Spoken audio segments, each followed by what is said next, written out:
Classes में आप सभी लोगों का स्वागत है। मैकेनिक मोटर एमएमबी ट्रेड के सभी स्टूडेंट्स के लिए आज की क्लास बहुत लाभकारी होने वाली है, क्योंकि इस क्लास में हम एमएमबी ट्रेड से रिलेटेड सभी फुल फॉर्म्स के बारे में आपको जानकारी देंगे। ABS anti lock brake system होता है। आजकल आने वाली सभी गाड़ियों में एंटी लॉक ब्रेक सिस्टम का यूज किया जाता है। इस सिस्टम के द्वारा 1 सेकेंड एट ए डोजन टाइम ब्रेक अप्लाई होती है। अगली फुल फॉर्म है ECU, जिसकी full form engine control unit होता है। इसको कभी कभी इलेक्ट्रॉनिक कंट्रोल यूनिट के नाम से भी जाना जाता है। BS6 नॉर्म के अनुसार आने वाली सभी गाड़ियों में ECU सिस्टम का ही यूज होगा। इस सिस्टम में कई प्रकार के सेंसरों का यूज किया जाता है। अगली फुल फॉर्म है OBD, जिसको ऑन बोर्ड डायग्नोसिस कहते हैं। ऑन बोर्ड डायग्नोसिस का मतलब आजकल के इंजन पूरी तरह से कंप्यूटर के द्वारा ऑपरेट हो गए। अगर उसमें कोई भी प्रॉब्लम आती है तो लैपटॉप के द्वारा उसकी डायग्नोसिस कर ली जाएगी। 4WD, जिसको हम 4 व्हील ड्राइव कहते हैं। 4 व्हील ड्राइव उन गाड़ियों को कहते हैं जिनके चारों पहियों में इंजन से पावर पहुँचती है। इस सिस्टम में हम ट्रांसफ़र केस का प्रयोग करते हैं। ट्रांसफर केस के प्रयोग से आगे और पीछे दोनों प्रकार के पहिए या एक्सल को लाइव बनाया जाता है। अगला सिस्टम है CRDI, जिसको हम कॉमन रेल डायरेक्ट इंजेक्शन के नाम से जानते हैं। कॉमन रेल डायरेक्शन सभी प्रकार के डीजल इंजनों में इसका यूज किया जाता है। इस सिस्टम में इलेक्ट्रॉनिक फ्यूल इंजेक्शन से जो फ्यूल आता है उसको कॉमन रेल में स्टोर किया जाता है और प्रेशराइज किया जाता है। उसके बाद इंजेक्टर्स को दिया जाता है। अगली फुल फॉर्म है GDI, जिसको हम गैसोलीन डायरेक्ट इंजेक्शन के नाम से जानते हैं। इस सिस्टम में पेट्रोल इंजनों में भी इंजेक्टर्स का प्रयोग किया जाता है, जिसके प्रयोग के कारण जो पेट्रोल इंजन की क्षमता है उसको इंक्रीज किया गया है। अगली फुल फॉर्म है ICE की फुल फॉर्म लगभग सभी बच्चों को पता होगी। इसकी फुल फॉर्म होती है इंटरनल कंबस्शन इंजन। इस प्रकार के इंजन में फ्यूल इंजन के अंदर छोटे से भाग कंबस्शन चैम्बर में जलाया जाता है। अगली फुल फॉर्म है, बहुत इंपॉर्टेंट है, MPFI की फुल फॉर्म होती है multi point fuel injection system. Multi point fuel injection ये सभी प्रकार के पेट्रोल इंजनों में आजकल इस सिस्टम का प्रयोग किया जाता है। इस सिस्टम में ECU के द्वारा सेंसर्स के द्वारा इंजन को ऑपरेट किया जाता है। इस सिस्टम में भी इलेक्ट्रॉनिक फ्यूल इंजेक्टर्स का प्रयोग किया गया है। अगली फुल फॉर्म है SOHC, जिसको हम सिंगल ओवरहेड कैमशाफ्ट के नाम से जानते हैं। कैमशाफ्ट पुराने इंजनों में इंजन ब्लॉक में फिट होती थी, आजकल हेड में फिट होकर के आ रही है। जिन इंजनों में से हेड में ये फिट होती है उनको हम सिंगल ओवरहेड कैमशाफ्ट के नाम से SOHC के नाम से जानते हैं। अगली फुल फॉर्म है DOSC का मतलब होता है डबल ओवरहेड कैमशाफ्ट।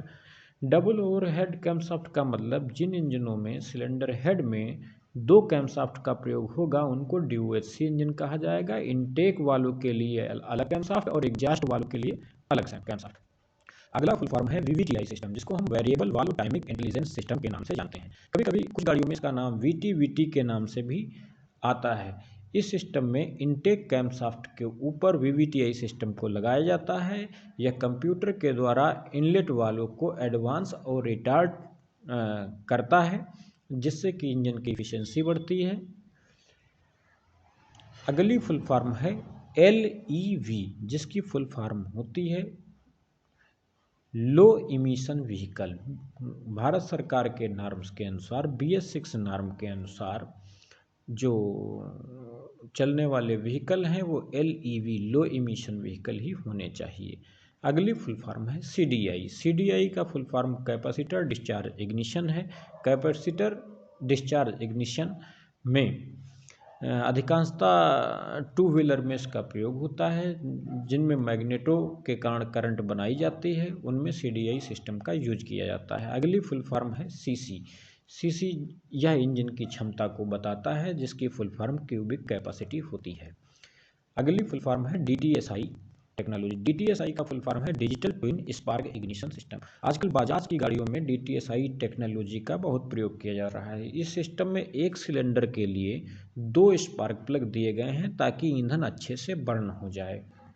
अगली फुल फॉर्म है टीसी, जिसको हम ट्रैक्शन कंट्रोल सिस्टम कहते हैं। ट्रैक्शन कंट्रोल सिस्टम यह गाड़ी को जो टार्क पहिए को दी जाती है, टायर की ग्रिप को ठीक से पकड़ने के लिए जो टॉर्क दी गई है उसको ट्रैक्शन कंट्रोल कहते हैं। मड में भी अच्छा से टायर कार्य करता है।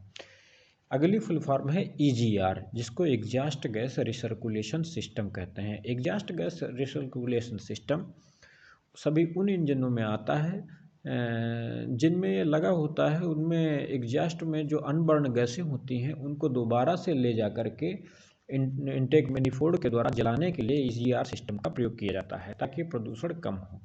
अगला सिस्टम है एसआरएस, जिसको हम सप्लीमेंटल रिस्ट्रेंट सिस्टम कहते हैं।